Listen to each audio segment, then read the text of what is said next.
everybody, it's Diane Gale here from the blog and YouTube channel Sustainable Slow Living, and today we are going to make some New York style bagels together.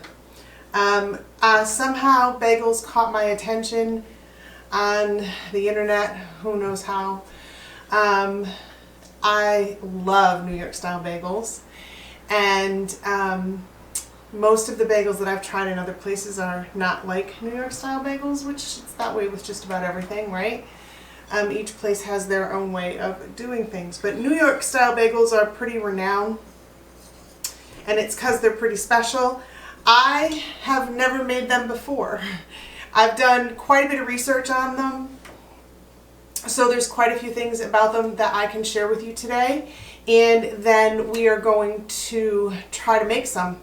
It'll be the first time that I ever tried, so I guess we will see how they come out together. So according to the first things that the recipe says, I don't remember if I altered this recipe at all or if I took it from two different places. I don't know. I always look at a bunch and then work with that. The first thing that you want to do is take 1.5 cups of warm water and put 1 tablespoon of yeast in there. And then you're just going to want to let it set aside while you get your dry ingredients in the bowl. I have already pre-mixed it and set it aside, and I have all of the dry ingredients in the bowl.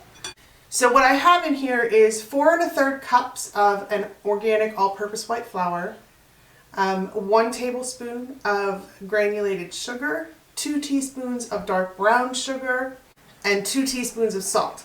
And I've just whisked them all together nicely. By the time you get them all in here and you get them whisked, if we were working in real time, then your yeast would be activated. I think they call it proofed. I'm not much of a baker. I'm learning. And it would be time to pour that in.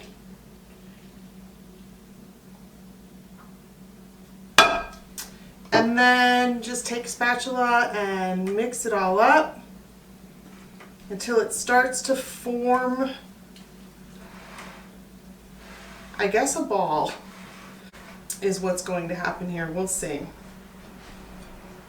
I am going to go hands in and see what happens.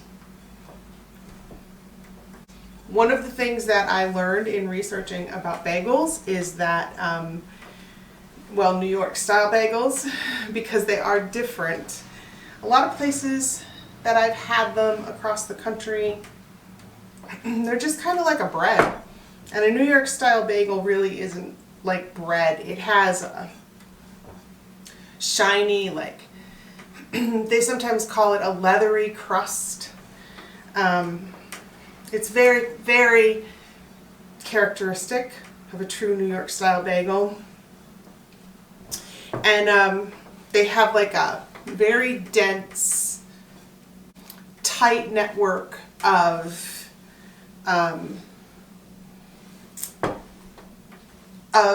dough, a very tight gluten structure. It's about building the gluten when you're making a New York style bagel, apparently.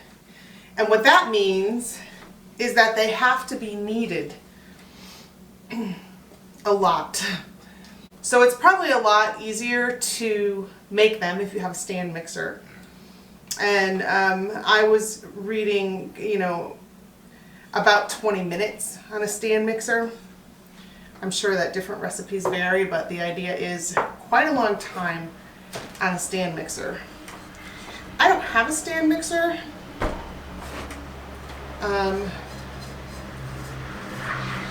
I never baked very much, so I never had much use for one, and it's a big appliance to just have around if you don't need it.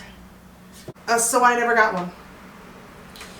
But I'm going to try to knead this by hand. I do not have very strong hands from all the years of waiting tables, but I am going to try to knead this by hand.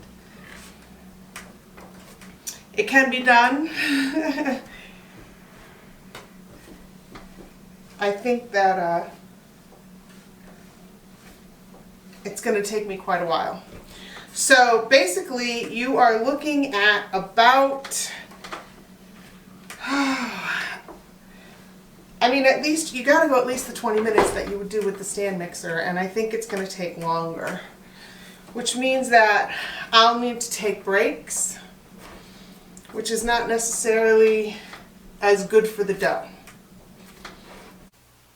Okay, you guys, I have been kneading this dough for almost 20 minutes. The timer's gonna go off very soon. It's really hard work. But it is a thick, dense dough, and that is what my understanding is that I need. So I'm gonna call it on kneading the dough. The next thing that has to happen is it has to rest for 10 minutes. So we're gonna let this rest for 10 minutes, and then I will be back. All right, you guys, it rested for 10 minutes. We're gonna cut it into 8 pieces. I'm going to roll them into some little balls, and then we are going to let those rest as well. Okay, they're saying to roll these into balls under your hand on the table, but I gotta tell you, that is not working so great. So I think I've just about rolled this one to death. Kind of like it was kneaded all over again. Not sure how that's gonna work out, but I can't seem to get the like rolling it under my hand. I guess that's something I'm going to have to work on. There's going to be a lot of things about bagels I'm going to have to work on. So once these are all rolled into balls, we're going to let them rest again. I might have already said that. For 10 to 15 minutes. And while they're resting, I'm going to take this pan and I'm going to put it pretty close to the top with water, you know, about this far from the top. In the pan, there's a tablespoon of dark brown sugar and there's half a teaspoon of salt. So, a real New York style bagel is always boiled and then baked. And when it's boiled, there is diastatic malt put in the water. And that malt lends a flavor to the crust, and it helps it get its shiny golden brown leathery finish. I did not buy diastatic malt, so I'm going to see how close I can come by using brown sugar. Some bloggers are saying that you can come pretty close. I really don't think it's going to come close because I don't think that diastatic malt and brown sugar are similar enough. But that's what I'm going to do for today. I didn't really want to order anything in. You know, I tend to avoid that, and especially with not being totally settled anywhere. So I don't know that these are coming together. See how these aren't coming together? I don't know how that's going to work out. So that is one of the things that if you're trying to do this at home, like I'm trying to do this at home, then you might want to order yourself some you might want to order in some diastatic malt for yourself. I plan to try to work on making these bagels better. Today's just kind of an experiment, and I will order some diastatic malt for myself when I do that, for sure, because I think it's going to make a big difference. And the crust is a big thing. I mean, it's a bagel. There's only the crust in the inside. And then how you top it. And there are a lot of suggestions on how to top bagels over on the blog, including my very favorite ways to eat them. So if you're inclined to go and check that out, there's a link down below, as always. Okay, you guys, I thought that when I came back, we were going to shape these, and I was going to have that water ready, and we were going to boil them. But I looked again at the recipe. we need to shape them, and then they need to sit for another 30 to 40 minutes. So, I don't know. About shaping them. If you have ever had the pleasure of watching them make bagels in a New York bakery, they'll take these and they'll roll them out into logs and then wrap them around their hand very quickly, and they can seal that together. I don't know, it's kind of magical. I do want to work on doing that so that I can do that myself as well. But for now, I'm going to try a different, easy at-home method that people are using, just because I'm still kind of wondering how all of this is going to work. So I have a pan that is lined with parchment paper, and I am going to take and I am going to stick my finger down in the center of this bagel. And then you just stretch it out. And they're saying that that works.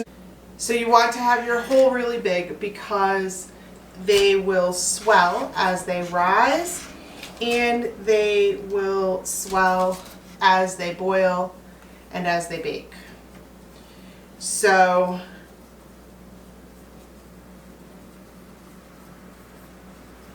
I don't know, that's what I have going on here.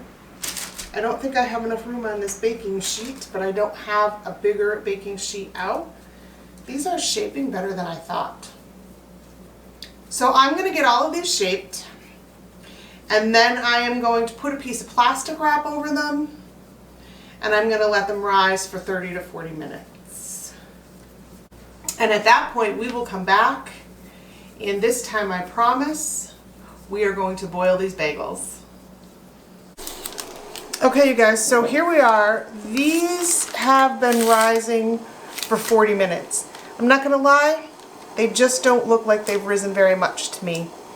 I'm really hoping that we are not gonna have a fail of a bagel video here. So the next thing that we're gonna do is we're gonna put them in the water. Like I said, the water has 1 tablespoon of brown sugar and half a teaspoon of salt in it. I'm gonna bring you guys over here. I guess one of the things is that you want to keep the water rolling. So you're gonna take your bagels and you're gonna drop them in here, and you're gonna cook them for about a minute on each side. You just want to make sure that you don't put them in so quickly that the water stops boiling, which I think is what's going to happen because we are using this little hot plate here. But we'll see. All right, we're going to give it about a minute on each side. And then we're going to flip them.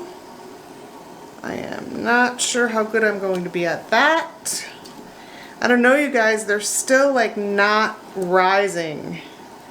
So I think we're going to be hoping that we get the final rise in the oven. Okay, now I am going to take these out. They are starting to look like they're rising. I'm going to put them on our baking sheet here and put these others in the water. I'm just going to do the 6 because that's as big as my baking sheet is. Alright, so we'll let those go for a minute on each side. But in the meantime, we're going to put some poppy seeds on these. So I want to do 3 of them plain and 3 of them with poppy seeds. You don't want to put your seeds on at the end with an egg wash. That's not the best way to do it. You want to put your seeds on right after you boil seeds or any other toppings. Right after you boil, because the bagels are sticky then and they'll naturally just hold on to the seeds or the toppings. And there are a lot of toppings suggested over in the blog post as well. I always like to send you guys over there because there's always more information over there. Okay, I am going to call that good. push this away to make room for the other bagels, which need to be flipped. And here comes the others. These ones got huge. Absolutely huge. I don't even know if they're gonna fit on here. Oh, I guess we're getting that one in. Yep, we're gonna be able to fit them.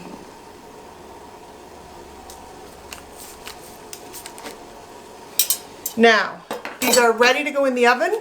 I'm going to put them in a 450-degree oven for about 20 minutes. And then we'll be back to see whether or not they look like New York bagels. We're gonna put a smear of cream cheese on them and take a bite. Okay, you guys, so here we go. New York style bagels, and they're looking pretty good. I want to review a couple things. First of all, there are 4 things that I did differently than should have ideally been done to make an authentic New York style bagel at home. The first is I didn't use a stand mixer. I mixed them by hand. A stand mixer would have been much more effective. The second was the way that I shaped them. I didn't roll them out in a log and then wrap them around my hand and seal them together. I do want to try that in the future. I am not sure how those bakers do that. It just seems to me like there would be a seam or it would be coming apart, but I want to work with that. The third thing was I did not put diastatic malt in the water. I tried to use brown sugar instead. I do have a little bit of a sheen, and I have sort of that leathery feel on this bagel that you should have with a New York style bagel, but it's not quite right. And then the fourth thing we didn't talk about before, but it's very real, and that is the water. Anyone who makes bagels or pizza dough in the New York City area will tell you that there is something about the water, and when you are not in that area with that water, you cannot make the same dough. I guess some people would argue that that seems ridiculous and that it's not true. I think it is. So I am indeed going to count that as the fourth thing that was not done exactly right to get an authentic New York style bagel. So like I said, I've got these, right? I think they are looking pretty great. I am going to cut one.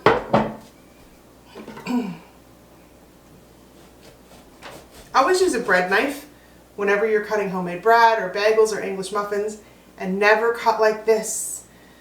One of my very favorite bloggers always cuts like this, and every time that she's doing it, I just hold my breath. After more than 40 years in the kitchen, like wow, oh my God, after 50 years in the kitchen, I can tell you that you think that you have complete control and that knife is never going to slip, but it can. So never cut towards your hand. The inside is looking pretty good. It's a little bit more bread-like than I would like for it to be, but we are going to have a taste. Now when you're in New York City, if you just want cream cheese on your bagel, you order your bagel with a smear of cream cheese. And basically what that means is they will put a thick layer of cream cheese on both sides of the bagel. I am not doing this very gracefully. I'm kind of making a mess of my smear.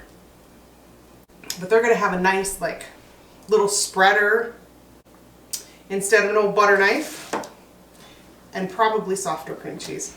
So they will take and they will put a whole lot of cream cheese on both sides, put it together like this, stick it in a wrapper for you, and you are ready to go. Let's see where we're at here. How does this taste?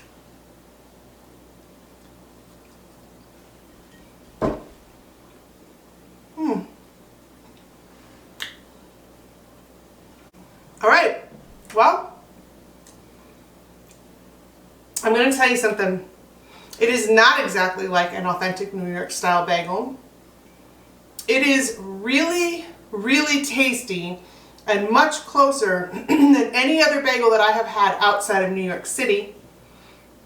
And I do believe that if we had done those 4 things right, actually 3, because we can't change the water that we have, then this would be super close to an authentic New York style bagel.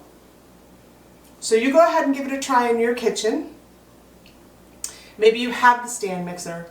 You can order in the diastatic malt, and you can certainly shape them any way that you like the first time that you try it. Let me know how they turn out down in the comments, because I'm dying to know how close we can get. I'm going to give this another try in the future to see if I can get it even closer to an authentic New York style bagel. But today I am just going to be thrilled that I have this, because it has been way too long.